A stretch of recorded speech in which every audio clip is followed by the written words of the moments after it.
कहानी की शुरुआत में हमें एक सुनसान रोड पर गाड़ी चलती हुई दिखाई देती है और उसी रोड पर एक और गाड़ी रुकी हुई थी। उस गाड़ी के अंदर एक लड़की जैंग बैठी थी। वो अपने मंगेतर किम से बात कर रही थी, जो नेशनल इंटेलिजेंस सर्विस का एजेंट है। वो अभी भी अपनी ड्यूटी पर था, इसलिए किम मजबूरन उसे मना कर देता है कि मैं अभी वहाँ नहीं आ सकता। जैंग उसे बताती है कि मैं यहाँ सुनसान जगह पर फंस चुकी हूँ और मेरे आसपास दूर दूर तक किसी का नामो निशान तक नहीं है। किम उससे कहता है कि मैंने एक टो ट्रक तुम्हारे पास भिजवा दिया है, वो कुछ ही देर में आने वाला है। वो उसे गाड़ी से बाहर निकलने से मना करता है और गाड़ी के सब दरवाजे बंद रखने के लिए कहता है। इसी दौरान वहाँ एक अजनबी आदमी आता है। वो उसकी मदद करने के लिए कहता है, लेकिन जैंग उसे मना कर देती है और कहती है कि कुछ ही देर में टॉ ट्रक मेरी मदद के लिए आ रहा है, इसीलिए वो चला जाता है। लेकिन काफी देर तक उस आदमी की गाड़ी वहाँ से हिली तक नहीं। ये देखकर उसके अंदर एक डर सा बैठ जाता है, इसलिए वो अपनी गाड़ी स्टार्ट करने लगती है। लेकिन इससे पहले कि वो गाड़ी स्टार्ट करती, तभी वही आदमी उसकी गाड़ी का शीशा तोड़कर उसके सर पर लगातार हथौड़े से मारता है, जिससे वो वहीं पर बेहोश हो जाती है। वो आदमी उसे बेरहमी से घसीटता हुआ वहाँ से ले जाता है। जब जैंग को होश आता है तब उसे पता चलता है कि ये आदमी उसकी जान लेने वाला है। और यहाँ हमें पता चलता है कि ये कोई आम आदमी नहीं है,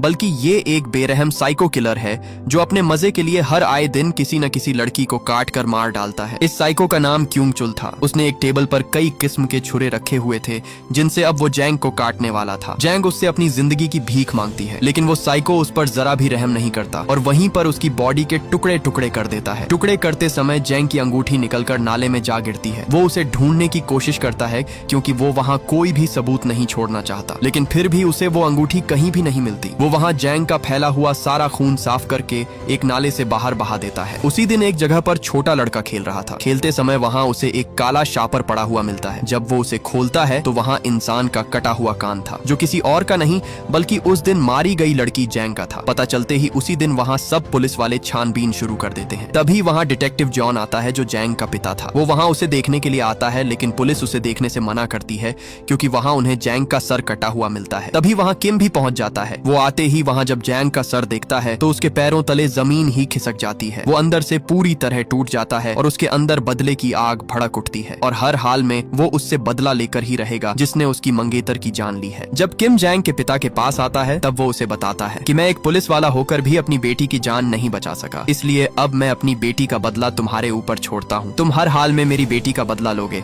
नहीं तो मैं अपनी पूरी जिंदगी खुद को माफ नहीं कर पाऊंगा। इसलिए उसी दिन किम अपने बॉस से पूरे 2 हफ्ते की छुट्टी ले लेता है, ताकि वो उसे तड़पा तड़पा कर मार सके, जिसने उसकी मंगेतर की जान ली। वो अपने साथी से एक डिवाइस लेता है, जिससे आवाज और लोकेशन ट्रैक होती है। पुलिस भी अपनी इन्वेस्टिगेशन करके उसे 4 साइको किलर की लिस्ट देती है। ये सब वो लोग थे जो पहले से ही साइको किलर की लिस्ट में शामिल थे। यहाँ किम इन चारों में से हर एक के अड्डे पर जाकर छापा मारेगा, ताकि उसे पता चल सके कि उसकी मंगेतर का कौन कातिल था। उसी रात किम पहले साइको के घर के अंदर घुस जाता है। अंदर आते ही वो उसे बुरी तरह पीट डालता है। किम उसे बांधकर अपनी मंगेतर की गाड़ी की तस्वीर दिखाता है और उससे उसके बारे में पता करता है, लेकिन वो साइको आगे से साफ साफ मना कर देता है कि मैंने इस गाड़ी को आज तक कहीं नहीं देखा। इसलिए किम उसे छोड़कर वहां से चला जाता है और दूसरे किलर का पीछा करने लगता है। वो किलर एक बाइक पर जा रहा था। यहाँ मौके पर ही किम उसकी बाइक को ठोक देता है। इससे पहले कि वो उस पर हमला करता, उससे पहले ही किम उसकी धुलाई कर देता है। किम मोबाइल से उसकी तस्वीर मैच करता है, लेकिन बदकिस्मती से ये एक आम शहरी था। ये वो साइको था ही नहीं जिसे वह ढूंढ रहा है। इसके बाद किम घर आकर तीसरे साइको की तस्वीर देखता है। उसमें उसके चेहरे पर साफ गुस्सा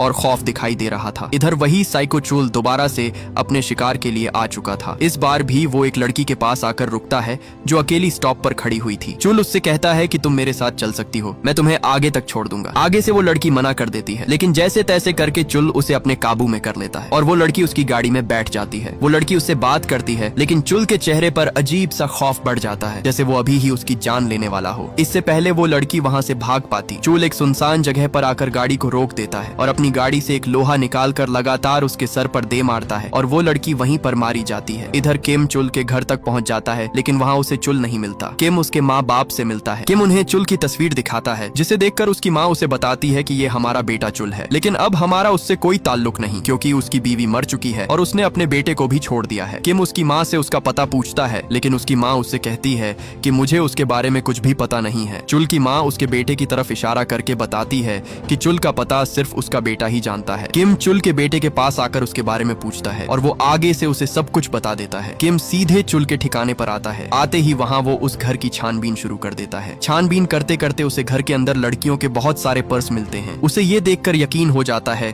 कि सबकी जान के पीछे चुल का ही हाथ है। तभी उसे पीछे एक दरवाजे से कुछ आवाज आती है। जैसे ही वो उस दरवाजे को खोलता है तो उस कमरे के अंदर खून की बारिश हुई पड़ी थी, जिसे देखकर उसके रोंगटे ही खड़े हो जाते हैं, क्योंकि उसे यकीन हो चुका था कि यही वो जगह है जहां चुल ने उसकी मंगेतर के टुकड़े टुकड़े किए हैं। इसी दौरान उसे वहां कोई चमकती हुई चीज नजर आती है। जब वह उसे उठाता है तो वह एक अंगूठी थी। ये वही अंगूठी थी जो उसकी मंगेतर जैंग की थी। ये देखकर किम का दिल अंदर से पूरी तरह टूट जाता है। दूसरी तरफ चुल अपनी बस के साथ एक स्कूल के बाहर खड़ा था। वो कुछ स्कूल लड़कियों को घर छोड़ने जा रहा था। मतलब हर दिन वो लड़कियों को स्कूल से ले जाने के बहाने किसी एक लड़की को अपने जाल में फंसा लेता है। चुल सब लड़कियों को घर छोड़ देता है, लेकिन बस में आखिरी लड़की बच जाती है जो सो रही थी। तब वो उसे अपने जाल में फंसा लेता है और अपनी बस लेकर सीधे अपने अड्डे पर पहुंच जाता है। आते ही चुल ने उस लड़की को एक बड़े से घड़े के अंदर फेंका हुआ था। वो उसे वहां मारने ही वाला था। तभी मौके पर किम पहुंच जाता है। चुल उससे कहता है कि क्या तुम पुलिस वाले हो, लेकिन आगे से किम उसे कोई जवाब नहीं देता। इसलिए वो समझ जाता है कि पुलिस ने उस पर छापा मार दिया है। किम जैसे ही उसे अपने सामने देखता है तो उसका खून अंदर से खौलने लगता है। उसकी आंखों में चुल से बदले की आग भड़कने लगती है। इसी दौरान चुल एक दांतरी लेकर उस पर हमला कर देता है, लेकिन किम भी कोई आम आदमी नहीं था। वो भी उसे आगे से अच्छा खासा पीट डालता है। किम एक पत्थर उठाकर उसे मारने ही वाला था, लेकिन तभी आगे से वो रुक जाता है, क्योंकि वो उसको इतनी आसानी से नहीं मारना चाहता था, बल्कि वो उसे तड़पा तड़पा कर मारेगा। किम वो डिवाइस उसके मुंह के अंदर डाल देता है ताकि वो उसकी हर हरकत को नोट कर सके। किम उसके पास एक लिफाफा छोड़कर वहां से चला जाता है। जब चुल को होश आता है तब वो उस लिफाफे को खोलता है, जिसके अंदर ढेर सारे पैसे थे, जिसे देखकर वो सोचता है कि मैं तो पागल था ही, लेकिन वो भी मुझे पागल ही लग रहा है। इसके बाद चुल वहां से चला जाता है, लेकिन उस बेचारे को क्या पता कि अब उसकी मौत का खेल शुरू हो चुका है। चुल रोड पर खड़ा होकर किसी लिफ्ट का इंतजार करता है। तभी वहां एक गाड़ी आती है, जिसे रोक कर वो उसके अंदर बैठ जाता है। उस गाड़ी की पिछली सीट पर भी एक आदमी था, जिसके चेहरे से साफ पता चल रहा था कि वो भी किसी दरिंदे से कम नहीं। उस गाड़ी का ड्राइवर चुल के मुंह पर लगा खून देखकर हंसता ही जा रहा था, जिसे देख चुल का दिमाग घूम जाता है और वो अपना चाकू निकाल कर दोनों को लगातार घोंपता जाता। इससे पहले वो कुछ कर पाते, चुल उन्हें मौके पर ही ढेर कर डालता है। चुल उनकी लाश को ठिकाने लगाने के लिए गाड़ी की डिग्गी खोलता है, लेकिन वहाँ पहले से ही एक लाश पड़ी हुई थी। वो लाश असली गाड़ी के ड्राइवर की थी, जिसे उन दोनों ने मारकर गाड़ी चुरा ली थी। मतलब वो दोनों भी साइको किलर थे। लेकिन चुल आगे से मुस्कुराने लगता है कि मुझसे बड़ा कौन ही साइको होगा। चुल उनकी लाश वहीं फेंक कर वहाँ से निकल जाता है। सुबह चुल सीधा एक डॉक्टर के पास अपने जख्म पर पट्टी कराने के लिए आता है। वहाँ वो एक नर्स को देखता है और देखते ही चुल उसे अपना अगला शिकार चुन लेता है। चुल डॉक्टर को ठिकाने लगाकर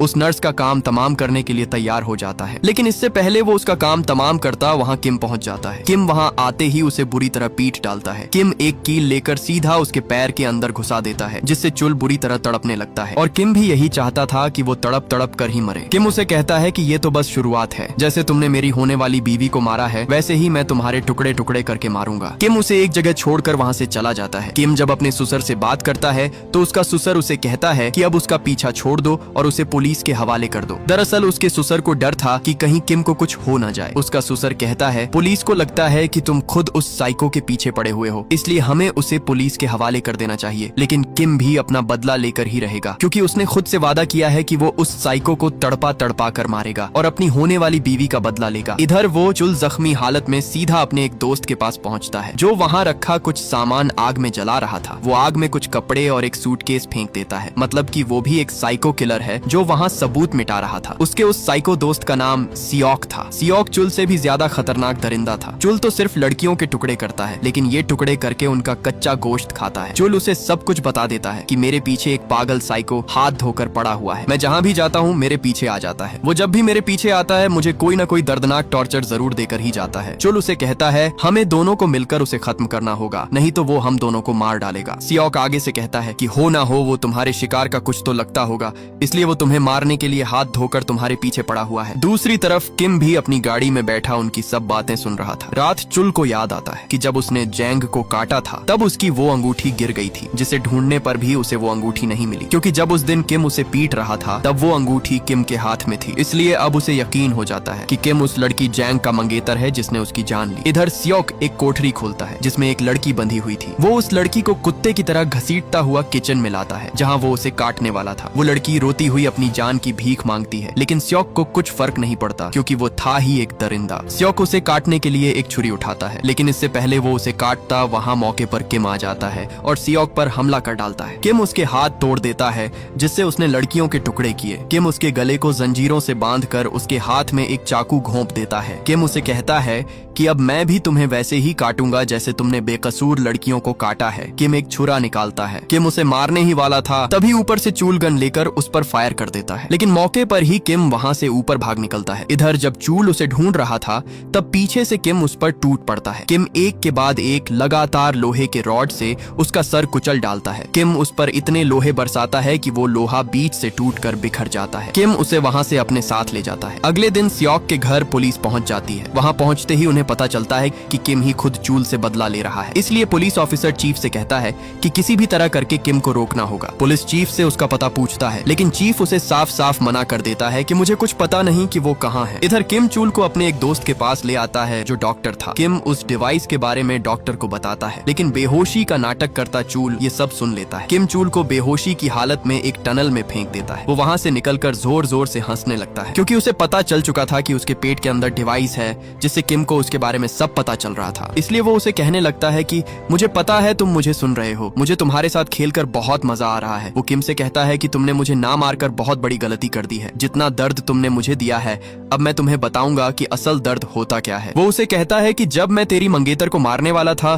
तब वो मुझसे हाथ जोड़कर अपनी जान की भीख मांग रही थी, क्योंकि वो माँ बनने वाली थी, लेकिन मैंने उसकी एक ना सुनी और उसके टुकड़े टुकड़े कर डाले। ये सुनकर किम के पैरों तले जमीन ही खिसक जाती है, क्योंकि उस दिन वो उसे लेने के लिए चला जाता तो आज वो जिंदा होती। उधर चुल एक फार्मेसी में कुछ दवाइयां लेकर उन्हें खा लेता है ताकि वो डिवाइस उसके पेट से बाहर निकल जाए। वो उस डिवाइस को अपने पेट से निकाल लेता है और वहाँ हॉस्पिटल में एक आदमी को बेरहमी से मारकर उसके मुंह में वो डिवाइस डाल देता है। यहाँ किम भी उसकी लोकेशन को ट्रेस करके उसकी तरफ बढ़ रहा था। वो जल्दी से उस लोकेशन तक पहुंच जाता है, लेकिन जैसे ही वो पहुंचता है वहाँ चुल उस फार्मेसी वाले को मारकर वहाँ से भाग चुका था। इधर चुल मौके पर एक गाड़ी लेकर वहाँ से भाग निकलता है। अब किम पूरी तरह फंस चुका था, क्योंकि चुल अब उसके हाथों आजाद हो चुका है। इसलिए वो सीधा उस हॉस्पिटल में पहुंचता है जहाँ सियोक एडमिट था। किम उससे पूछता है कि मुझे बताओ कि चुल अभी कहाँ गया होगा, लेकिन सियोक उससे कहता है कि अब बहुत देर हो चुकी है, अब तुम कुछ नहीं कर सकते, क्योंकि वो अगला शिकार जैंग की फैमिली को बनाने वाला है। ये सुनकर किम गुस्से में आ जाता है और उसका मुंह वहीं पर फाड़ डालता है। किम जल्दी से अपने ससुर को फोन करता है, लेकिन उससे पहले ही चुल उसके घर के दरवाजे तक पहुंच जाता है। चुल उसके घर के अंदर घुसकर एक डंबेल से चीफ का सर फोड़कर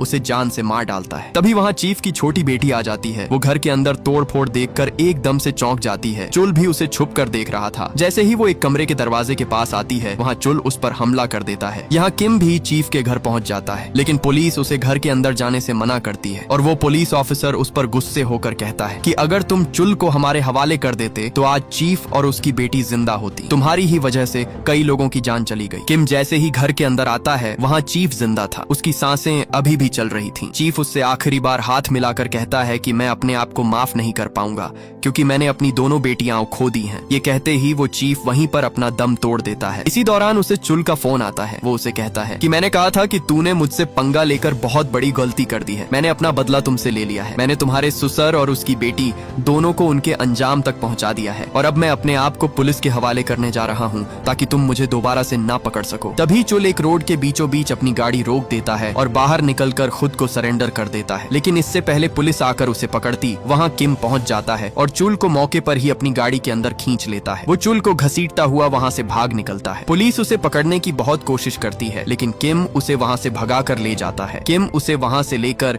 सीधा उसके ठिकाने तक पहुँच जाता है। यहाँ किम उसे कहता है कि पहले तो मैंने छोड़ दिया था, लेकिन इस बार वो गलती नहीं करूंगा। किम उसे फांसी घाट पर बांधकर उसकी आंखों पर जलता हुआ सिगरेट घोंप देता है। वो एक रॉड लेकर उसके मुंह से आर पार कर देता है, जिससे चुल वहाँ बुरी तरह तड़पने लगता है। किम उससे कहता है कि पहले जैसे तुम्हारे सामने लोग तड़पते थे तो तुम्हें मजा आता था, और अब तुम तड़प रहे हो और मजा मुझे आ रहा है। चुल रोता हुआ उससे अपनी जान की भीख मांगता है कि मुझे जाने दो, लेकिन किम अपना बदला लेने के बगैर चैन से बैठने वाला नहीं था। इसी दौरान किम वहाँ एक बड़ा सा ब्लेड लेकर फांसी घाट पर लगा देता है और दरवाजा बंद करके एक रस्सी को सीधा उस दरवाजे से बांध देता है और उस रस्सी का अगला सिरा चुल के मुंह में फंसा देता है। मतलब जैसे ही उस कमरे का दरवाजा कोई खोलेगा, वो रस्सी चुल के मुंह से निकल जाएगी और ऊपर लगा तेज धार ब्लेड आकर सीधा उसका सर धड़ से अलग कर देगा। किम चुल के पास वही डिवाइस रख देता है ताकि वो उसकी दर्दनाक आवाज सुन सके। इसके बाद किम वहाँ से बाहर निकल जाता है, लेकिन जाते जाते किम चुल के घर वालों को कॉल करके उन्हें यहाँ आने के लिए कहता है। इसके बाद हम देखते हैं कि किम कुछ ही दूर आया ही था कि पीछे से चुल की फैमिली वहाँ पहुँच जाती है। चुल का बाप घर के बाहर आकर वो दरवाजा खोलने की कोशिश करता है, लेकिन चुल उन्हें जोर जोर से चिल्लाकर मना करता है। उस बेचारे की बदकिस्मती कि उसके मुंह के अंदर रस्सी होने की वजह से उसकी आवाज उन तक नहीं जा पा रही थी, इसलिए अंदर से कोई भी हलचल ना होने पर उसका बाप वो दरवाजा जोर से खींचकर उसे खोल देता है और दरवाजा खोलते ही वो ब्लेड चुल का सर धड़ से अलग कर डालता है। वो कटा हुआ सर जैसे ही उसके माँ बाप के सामने आता है, वहाँ उसके माँ बाप चीखने लगते हैं क्योंकि उनके सामने उनका दरिंदा बेटा वहाँ मारा जाता है। इधर किम उसकी दर्दनाक चीखें सुन रहा था और आखिरकार उसका ये बदला पूरा हो जाता है। लेकिन बदला पूरा होने के बाद भी वो फूट फूट कर रोने लगता है क्योंकि उसने अपने सामने अपने खून को मरता हुआ देखा, लेकिन फिर भी वो उन्हें नहीं बचा पाया। और ये मूवी यहीं पर एंड हो जाती है। अगर ये वीडियो आपको अच्छी लगी तो इस वीडियो को लाइक और हमारे चैनल को सब्सक्राइब कीजिएगा।